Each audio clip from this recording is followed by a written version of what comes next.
జోహార్ BR Ambedkar గారు, జోహార్ BR Ambedkar గారు, రాజ్యాంగ నిర్మాత బిఆర్ అంబేద్కర్ గారు, రాజ్యాంగ నిర్మాత బిఆర్ అంబేద్కర్ గారు. జోహార్ బిఆర్ అంబేద్కర్, జోహార్ బిఆర్ అంబేద్కర్, జోహార్ బిఆర్ అంబేద్కర్, రాజ్యాంగ నిర్మాత బిఆర్ అంబేద్కర్, రాజ్యాంగ నిర్మాత బిఆర్ అంబేద్కర్. జోహార్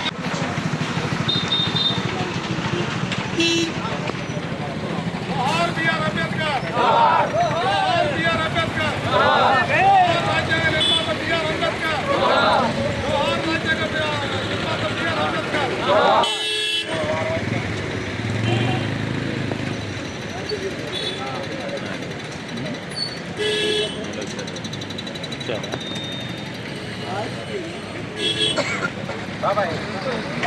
బిఆర్ అంబేద్కర్, జోహార్ బిఆర్ అంబేద్కర్, జోహార్ రాజ్యాంగ నిర్మాత బిఆర్ అంబేద్కర్, జోహార్ బిఆర్ అంబేద్కర్. ఈరోజు రాజ్యాంగ నిర్మాత బిఆర్ అంబేద్కర్ 134 జయంతి సందర్భంగా ఇది ఒక పండగ కార్యక్రమం. ప్రతి ఒక్కళ్ళు దేశవ్యాప్తంగా కూడా డాక్టర్ బిఆర్ అంబేద్కర్ రాజ్యాంగాన్ని అమలు చేస్తూ ఈరోజు ప్రతి ఒక్కళ్ళు కూడా ఇది ఒక పండగ కార్యక్రమం.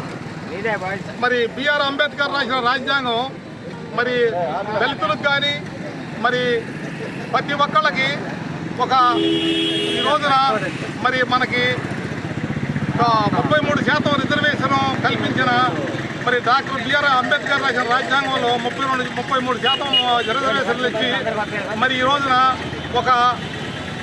ఒక ఎంపీటీసీలు కానీ ఒక జడ్పీటీసీలు కానీ ఒక సర్పంచులు కానీ ఒక ఎమ్మెల్యేలు కానీ కావడం అంటే మరి రాజ్యాంగ నిర్మాత ఆ రోజు రాజ్యాంగంలో రాసిన రాజ్యాంగం ప్రకారం ఈరోజు ప్రతి ఒక్కళ్ళు ఉన్నాయి. మరి మనకి ఒక పదవులు రావడానికి ఆస్కారాలు ఉన్నాయి. మరి ప్రతి ఒక్కళ్ళు కూడా దీన్ని అనుసరించి మరి ఈ రోజున ప్రతి ఒక్కళ్ళు ఒక పండగ కార్యక్రమంగా చేసుకోవడం నేను భావిస్తూ నేను సెలవు తీసుకున్నాను. జయంతి తరఫున జనసేన పార్టీ తరఫున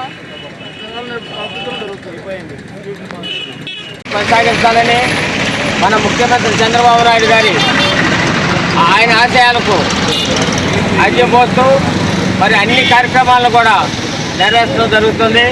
బిఆర్ అంబేద్కర్ గారిని అట్లానే మన రాజధానిలో మరి దాదాపుగా 130 అడుగుల విగ్రహాన్ని కూడా ఏర్పాటు చేయడం జరుగుతుంది. ఆశలెప్పటికి కూడా అది మళ్ళా కొనసాగిస్తాము. అట్లాగే చంద్రబాబు నాయుడు గారు ఆయన ఆశయాలు కొనసాగిస్తారని తెలియజేసుకుంటూ సెలవు తీసుకుంటాం. మన బిఆర్ అంబేద్కర్ గారి జయంతి సందర్భంగా ఇవాళ మన పార్టీ తెలుగుదేశం పార్టీ తరఫున ఆయన నివాళులు అర్పించడం జరిగింది.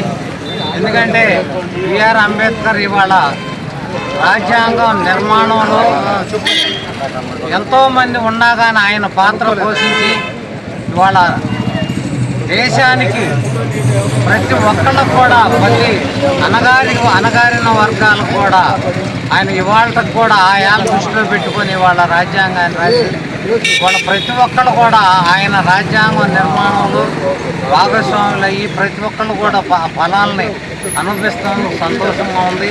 ఇలా భవిష్యత్తులో కూడా ఆయన ఆశయాలని ప్రతి ఒక్కరు కూడా మనం అందరం కొనసాగించాలని కోరుకుంటూ ఈ అవకాశం ఇచ్చిన అందరికీ మన హృదయపూర్వక నమస్కారాలు తెలియజేస్తున్నాను.